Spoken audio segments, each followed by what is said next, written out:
이학주 씨 차례를 들어보고 싶습니다.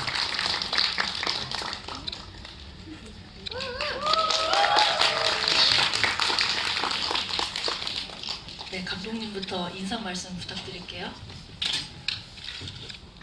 네, 와칭의 각본과 연출을 맡은 김성기입니다.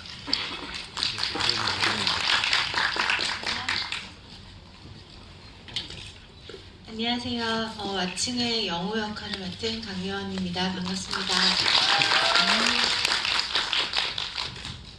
네, 안녕하세요. 와칭에서 준호 역할을 맡은 이학주입니다. 반갑습니다. 분위기가 확 살아난 이대 세 분 덕분에 일단 감독님께 저희가 방금 장영혁 기자와 제가 얘기한 이 영화 배경과 관련된 질문부터 드리면서 좀 슬슬 이제 열기를 좀 띄워볼까 합니다. 네, 지하주차장이라는 좀 이상적인 공간이죠. 일반인들에게 이상적인 공간인데 지하주차장을 배경으로 한 스릴러를 한번 만들어 봐야 되겠다라고 생각하신 계기가 무엇인지. 일단 지하주차장에서 느끼는 공포감들은 특히나 여성분들은 좀 클 테고 남자들도 아마 비슷하게 가끔씩 팽하고 넓은 주차장에 혼자 있으면 느껴지는 공포감들은 다 있으리라고 생각합니다. 저도 그 공포감에 관해서 영화를 만들면 좋겠다라는 생각을 했는데 때마침 그 P2라는 미국 영화가 있었고 그것이 이제 지하주차장을 배경으로 하는 그런 스릴러였습니다. 그래서 그 이야기들을 리메이크를 해서 좀 더 한국적이고 현대적인 좀 새로운 이야기들을 한번 만들어보자 해서 지금 와칭을 만들게 되었죠.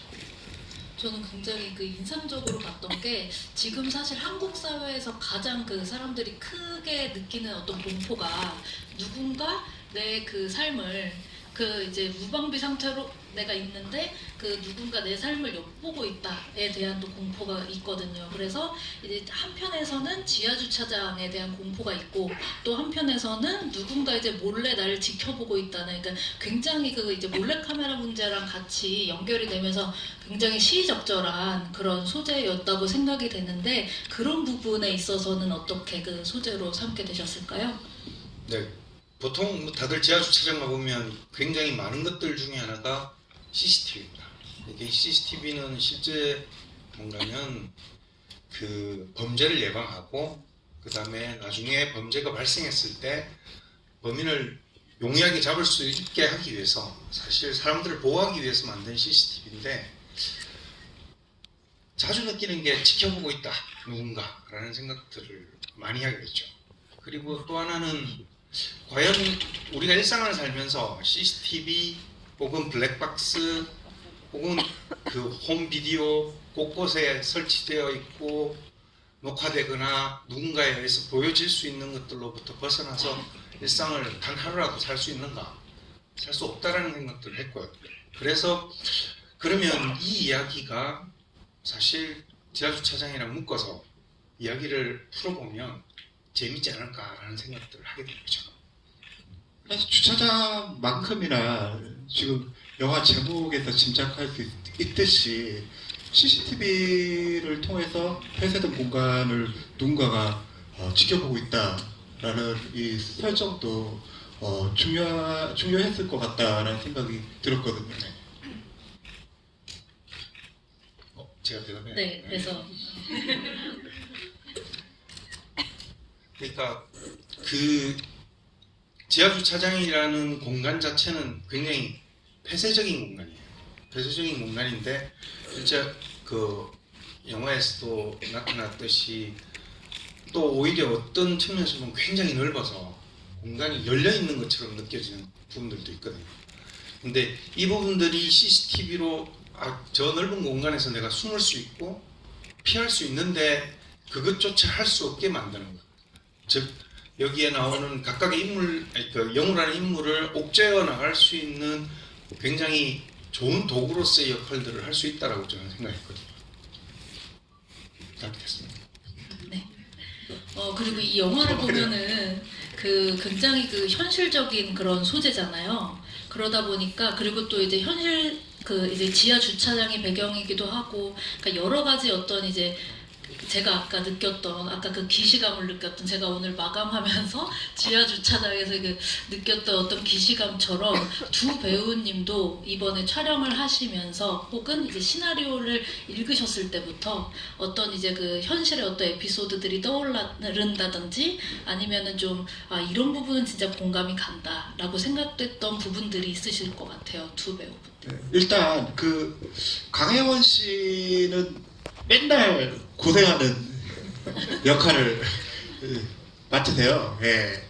그 지난번에도 그 날보러 와요 때도 감금 당했다가 탈출하는 역할을 이제 맡으신 적이 있고 이번에 또 옆에 제 옆에 계신 나쁜 짓을 전혀 안 할 것 같은 이학주 씨가 또 감금을 해서 이제 또 집요하게 또 탈출을 해야 되는 역할인데 처음에 그 감독님으로부터 시나리오를 받으셨을 때 좀 또 고생하겠다 이런 생각을 좀 하셨을 것 같은데 어떠셨나요?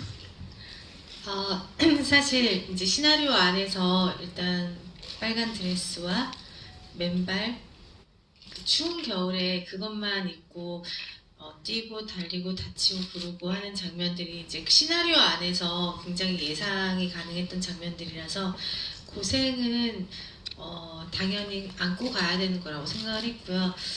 저는 사실 시나리오 보고선 현실 공포라는 거는 날보러 와요도 진짜 나한테 이런 일이 일어나면 해운대도 진짜 이런 일이 일어난다면 사실 이프라는 영화를 굉장히 좋아하는 편인 것 같아요.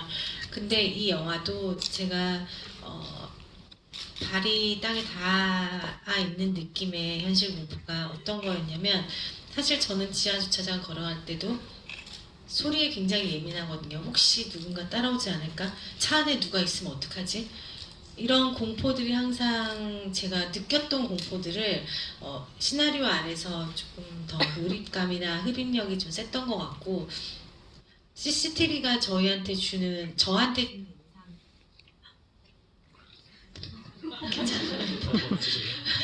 무서워. 영화 잘 들어. 갑자기. 네.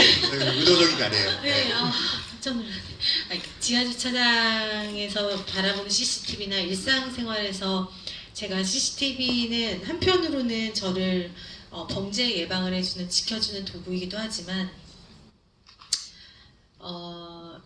누군가 지켜본다라는 생각이 결코 기분 좋은 그 감각은 아니더라고요. 그러니까 그 카메라가 저는 항상 엘리베이터 탔을 때 보면 딱 CCTV가 있잖아요. 그러면 누가 날 지켜보고 있을까? 저 엘리베이터를 바라보는 자는 경비실인가? 아니면 이 건물에 누구지? 그리고 내가 타고 올라가고 내가 뭘 하고 이런 것들이 범죄 예방에는 좋지만 제 일상의 모든 게 노출이 된다는 거는 조금 기분이 좋진 않고 좀 두렵기도 하고 죄 지은 거 없어도 괜히 기분이 좀 씁쓸한 거예요. 싸한 느낌? 근데 그런 감정들이 이 시나리오에 고스란히 담겨 있으니까 제가 이런 연기를 했을 때도 실제적인 내 느낌은 어떨까라는 거를 제가 배우로서 이런 작품을 남기고 싶었고요. 감금이라는 거는 제가 일부러 감금당하는 역할이 좋아서 하는 건 아니고요. 저는 제가 상황에 놓여진 캐릭터를 보기보다는 전체적인 시나리오를 보고 작품을 선택하는 편인데 요즘 소재 아니면 요즘 상황 내가 느꼈을 때 그 공감들을 할 때 이제 그 적절하게 2016년도에는 날브로아였고 지금 2019년도에 개봉하는 거는 이 영화라서 그때 소재가 조금 겹쳤던 거는 사실이고요.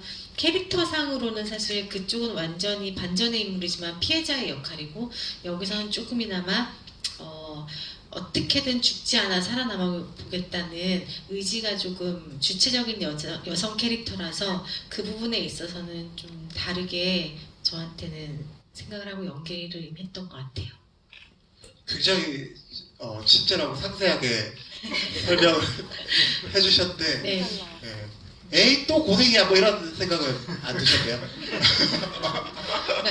저는 제 팔자라고 생각을 해요. 저도 사실 고생을 즐기는 사람은 아니고 저도 편한 게 좋고 또 이왕이면 제가 그렇게 복잡하게 사는 사람이 아니라서 단순한 편이라서 좀 좋은 게 좋은 거지라고 일상생활을 많이 살아가고 있는 편인데 꼭 영화에서는 사실 고생을 안 한 영화가 있나 싶을 정도로 거의 고생을 많이 했던 영화들이었던 것 같아요. 근데 저는 배우로서 어떤 작품이든 내가 하고 원하는 작품을 최선을 다해서 성실히 잘 마무리하고 배우로서 보는 연기만 잘 나오면 되겠다라는 욕심 때문에 이걸 자초하는지도 모르겠어요. 근데 제 욕심 과했나요?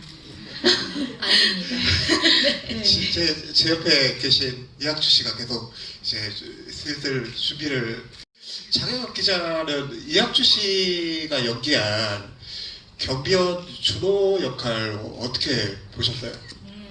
저는 이 영화에서 굉장히 이제 흥미로웠던 게 그 이제 준호 캐릭터인데, 왜냐면 이렇게 그 공손한 사이코패스를 보셨나요? 굉장히 그 이제 말씨가 공손해요. 보면은 공손하면서 그러니까 꼬박꼬박 존댓말을 쓰면서, 그리고 심지어 보면 쫓아가지도 않아요. 막 이렇게 뛰지도 않아요. 나중에는 조금 나오지만 액션이 많지 않은데 그냥 그 목소리나 어떤 제스처만으로도 굉장히 그 오싹하게 만드는 그런 그 매력이 있는 것 같아서 저는 굉장히 흥미롭게 봤거든요. 더 무섭잖아요. 네. 그런 사람이. 네. 웃는 얼굴로. 네, 더 무섭습니다. 네. 네, 그래서 이학주 배우님은 어떻게 이 역할 맨 처음에 딱 보셨을 때 이거 어떻게 그 연기를 한번 해봐야 되겠다 생각을 하셨는지도 궁금해요. 맨 처음에 이 대본을 받았을 때 아무래도 좀 어렵다라는 생각이 많이 들더라고요. 좀 보통의 사람같이 이렇게 생각하지 않고 좀 읽으면 읽을수록 얘 그냥 사이코인데? 이런 생각이 드니까 그러면 이제 이유를 찾을 수가 없죠. 어떤 흐름을 찾을 수 없이 그냥 사이코니까 하면서 이제 들어가게 되는데, 그래서 감독님이랑 굉장히 많이 대화를 했던 것 같아요. 감독님한테 이런 부분은 어때서 이럴까요? 이러면 감독님이 이건 이래서 그래. 그러면 저는 근데 이거는 이렇잖아요. 이러면 뭐 이렇게 얘기했는지 모르겠는데 어쨌든 좀 많이 둘이서 감독님이랑 저랑 되게 얘기를 많이 하면서 캐릭터를 구축하고, 또 현장에 와서는 이야기를 워낙에 많이 해가지고 그냥 많은 얘기 없이 그냥 감정의 높낮이 흐름 정도만 체크하고 거의 찍었던 것 같아요. 네. 저는 또 궁금했던 게 강경원 씨가 이제 현장에서 직접 같이 연기를 하셨을 때 좀 전 섬뜩함이 있었을 것 같거든요. 워낙 그 캐릭터가 그렇다 보니까 영화 어떠셨나요? 찍고 안 보고 싶어 했을 것 같은데. 아니 진짜 눈빛이 좀 무서워요, 학주 씨가. 그래서 웃을 때도 요즘에는 저 사람 웃는 게 아니야 이런 생각이 들 정도로 눈빛이 매서워요. 그래서 되게 두 가지를 많이 갖고 있는 배우구나라는 생각을 항상 했고, 연기를 할 때는 사실 좀 저는 제가 이제 고생을 스스로 한다는 게, 만약 목 조르는 씬 같은 경우는 제가 최대한 오래 있는 힘껏 졸라달라 그랬어요. 그 느낌이, 그 소리가 뭔지가 궁금했어요, 사람이. 그러니까 제가 이제 일상생활 평상시에는 그런 경험이 없잖아요. 근데 목이 졸랐을 때 마지막에 그 소리도 연기로는 제가 경험하지 못했던 거를 여기서 카메라 앵글 안에 담고 싶어서 그런 것들 할 때 저 진짜 죽는 줄 알았거든요. 이러다가 죽는구나 이런 생각을 메이킹 필름에도 담겼는데, 그런 부분을 조금 리얼리티 있게 찍다 보니까 이 눈빛이 어느 순간 이렇게 휭 가는 거예요. 학주 씨 눈빛이. 제가요? 네, 목조를 때 기억 안 나세요? 기억이 너무 무서워가지고 제가 사람이 어느 순간 확 돌 수도 있겠구나. 그래서 이런 공포감이 또 있었어요. 그래서 그런 거. 네. 제가 뭐 무슨 말을 해야 되나?